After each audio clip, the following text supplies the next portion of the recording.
injouable, tenant du titre à Melbourne, le N.1 mondial Yannick Sinner a écœuré son dauphin Alexander Zverev, dimanche en finale de l'Open d'Australie, pour décrocher un troisième sacre en Grand Chelem.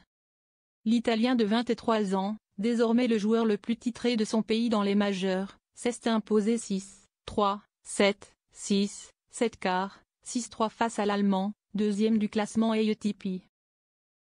C'était une super performance de ma part, a estimé le vainqueur en conférence de presse. Par rapport à sa première victoire, il y avait peut-être un peu plus de pression et d'attention autour de moi. Mais d'un autre côté, je savais que j'en étais capable parce que je l'avais déjà fait une fois, a-t-il ajouté. Sur le court de la Rod Laver Arena, théâtre samedi de la défaite surprise de la double tenante du titre Aryna Sabalenka contre l'américaine Madison Keys, Sinner a remporté une 21e victoire de rang, la plus longue série de succès de sa carrière. Après le cri de surprise de Madison Keys pour célébrer sa victoire, Sinner a fêté son troisième titre majeur tout en sobriété, à l'image de sa personnalité discrète, se contentant de se prendre la tête à deux mains avant d'aller enlacer ses proches.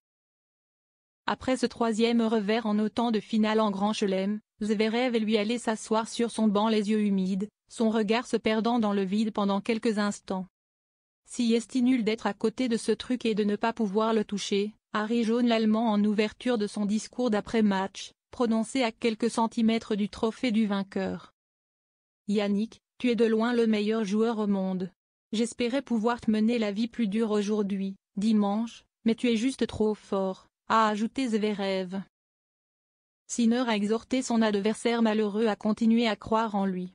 Joueur, entraîneur. Tous les acteurs de ce sport sont convaincus que tu vas bientôt soulever un trophée du Grand Chelem, a tenté de le consoler l'Italien. Sur le court, le champion aux boucles rousses s'était en revanche montré sans pitié, ne laissant pas la moindre balle de break à son adversaire et bénéficiant en outre d'un peu de réussite à un moment clé du deuxième set.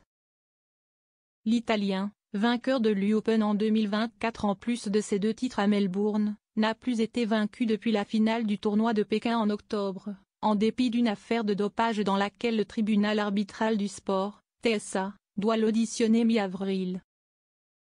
Après un contrôle positif à un anabolisant en mars 2024, une contamination que l'Italien présente comme accidentelle, l'Agence mondiale antidopage réclame une suspension d'1 à 2 ans à son encontre. Actuellement, je ne pense pas à ça. Je viens d'achever un super tournoi, je veux profiter de ce moment, a commenté Sinner, la conscience tranquille sur ce qui s'est passé.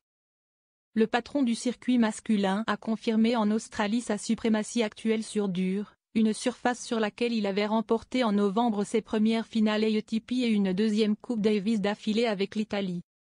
Qu'il s'agisse du gazon ou de la terre battue, sur lesquels se jouent les grands chelems qu'il n'a pas encore remportés, Sinner a jugé qu'il devait encore progresser sur les autres surfaces. Je vais investir beaucoup d'énergie là-dedans, a-t-il promis. Je pense qu'il peut atteindre le plus haut niveau, et quand je parle du plus haut niveau je veux dire celui de Novak, Djokovic, Roger, Federer, et Rafael Nadal, a estimé après la finale son entraîneur Simone Vagnozzi. À 27 ans, Zverev continue pour sa part à voir les grands chelems se refuser à lui, après 2 défaites en 5-7 à l'Open en 2020 et à Roland-Garros en 2024.